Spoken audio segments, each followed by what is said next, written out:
Daiane, eu trabalho no Conselho de Missão entre Povos Indígenas e venho trazer algumas provocações para vocês, especialmente pensando na temática que vocês têm estudado, né, nesse projeto de educação para a sustentabilidade na cidade. Esse é um projeto do município de São Leopoldo e, como muitos de vocês e muitas de vocês devem saber, São Leopoldo é uma cidade que tem uma terra indígena, né? Terra indígena Porfigá e do povo Caigangue. Então a gente tem ali mais de 50 famílias que vivem e são parte dessa cidade que é São Leopoldo, né? Então, dentro desse bloco de direitos humanos, é fundamental que se trabalhe sobre essa presença indígena em São Leopoldo e que se reconheça que essa presença indígena ela é originária, ela é anterior a todas as outras presenças que estão hoje em São Leopoldo. Então, olhar para São Leopoldo, olhar para essa cidade tem que ser necessariamente começar a olhar para quem já estava aqui antes de São Leopoldo existir como cidade, né? Então o povo Caigangue tem o seu território tradicional, onde hoje está também a cidade de São Leopoldo, e é um povo que está aí também lidando muito com essa questão da sustentabilidade, né? Então, em termos de direitos humanos, eu acho que a gente pode dar indicações de que a gente tem dois artigos na Constituição, o artigo 231 e 232, que garantem os principais direitos dos povos indígenas, especialmente o direito a viver de acordo com o seu modo de vida, com as suas tradições, com a sua espiritualidade e com as suas especificidades sendo respeitadas. Tem também outros, tem o Estatuto do Índio, tem a Organização 169 da OIT, que são legislações que falam um pouco sobre os direitos das populações indígenas, né? E quando a gente pensa sustentabilidade, provavelmente muitos e muitas de vocês já viram as pessoas indígenas vendendo seus artesanatos nas ruas de São Leopoldo, né, e região. Então isso hoje tem sido uma grande fonte de sobrevivência da comunidade Porfigá, a venda dos seus artesanatos.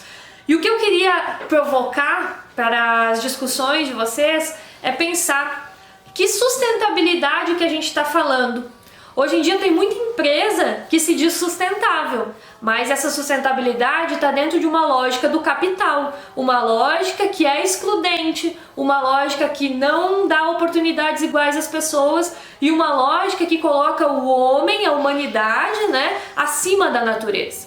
E quando a gente fala de sustentabilidade nas comunidades indígenas, a gente está falando numa outra perspectiva que tem a ver com coletividade, que não tem a ver com o capitalismo e o seu jeito de ser individualista, né? Então essa lógica coletiva das comunidades precisa ser melhor entendida pela cidade, se a cidade quer de fato entender e abraçar essa diversidade, né? Não tem sustentabilidade sem respeito à diversidade. Isso é algo bem importante para se pensar. E outra coisa bem importante é que dentro dessa lógica de sustentabilidade, que nem é uma palavra muito usada pelas pessoas indígenas, eles falam muito mais no bem viver, né? O que é o bem viver? É viver de acordo com a sua espiritualidade, com o bem-estar de todos, entendendo que o ser humano não está acima da natureza, mas que nós somos uma parte dessa natureza, por isso a gente tem que ter uma relação de reciprocidade com a natureza, com o ambiente, né? E dentro disso tudo tem um outro aspecto muito importante, que é a questão da espiritualidade e da ancestralidade. Então, eu termino essa minha fala breve com uma provocação para vocês. Quando a gente compra um artesanato, um balaio Caigangue, por exemplo, a gente pode pensar inicialmente que a gente está contribuindo na sustentabilidade, no sentido de que esses povos estão fazendo esse material, produzindo esse material, estão garantindo uma renda para sobreviver. Tem coisas anteriores de sustentabilidade aqui, que é todo um manejo adequado do cipó, do manejo adequado da taquara, que são usados nos artesanatos, né? Uma relação de respeito para com essa natureza, né? Tem toda uma relação de educação aqui, porque se aprende a fazer um balaio com os ensinamentos dos mais velhos, com um modo próprio de fazer educação, que é baseado na oralidade, no fazer junto. E especialmente, quando eu compro um balaio Caigangue, aqui nos trançados desse balaio estão as marcas do povo Caigangue. O povo Caigangue é um povo que se divide em duas metades clânicas. Então, o Camé e o Cairu, né? Uma tem um símbolo mais aberto e outra tem um símbolo mais fechado, né? O redondo e o comprido. E aqui, no artesanato Caigangue, a pessoa que fez coloca a sua marca. Ela diz quem ela é no mundo. Então, para além disso, tem uma questão de ancestralidade, de espiritualidade. E aí isso é algo que eu acho que a gente precisa muito pensar quando a gente quer trabalhar a sustentabilidade na cidade.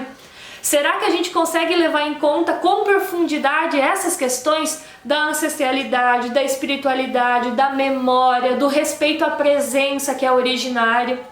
Fica o desafio para vocês, como educadoras e educadores, pensarem como São Leopoldo pode ser uma cidade que de fato pense a sustentabilidade numa perspectiva não capitalista, não do lucro, mas no sentido de que todos possam ter de fato o bem viver indígena, tão repetido pelas lideranças indígenas por aí.